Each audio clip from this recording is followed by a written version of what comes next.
Els aiguats del passat mes de març van provocar destrosses arreu del territori afectat, i Reus no en va ser una excepció. Una mostra d'això és la Prioral de Sant Pere, que des d'aleshores té una part tancada al públic. Va entrar aigua a la zona de l'atri de Sant Sebastià, que és el que també té accés des de la plaça del Castell, on per Corpus s'instal·la l'ou com balla. Es va desprendre una part del sostre i van aparèixer esquerdes considerables. També es va veure afectat el lavabo del temple, on l'aigua va entrar pel sostre i les parets, fent-ne saltar les rajoles, a més de provocar la caiguda d'una part del guix del sostre. Tota la zona ha quedat tancada al públic per evitar accidents, però la situació ja fa 7 mesos que dura. Jo tinc ganes de tirar endavant, no teníem ni un duro, ni un, llavors doncs he anat esperant sense tampoc donar pressa. Ara hem anat recollint una miqueta de diners, no ho tenim tot, perquè això pot pujar cap als 25.000 euros. Per aconseguir el pressupost necessari es volen obrir converses amb diversos agents i institucions, però també es fa una crida als feligresos i a la ciutadania en general que vulgui fer donacions.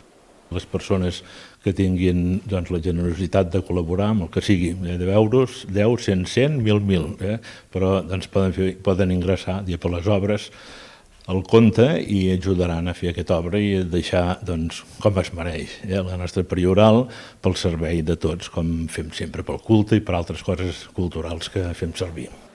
L'objectiu del prior és poder fer les obres d'arranjament abans d'acabar aquest 2025, motiu pel qual l'Arquebisbat de Tarragona li ha indicat que demani un nou pressupost que torni a valorar la feina necessària.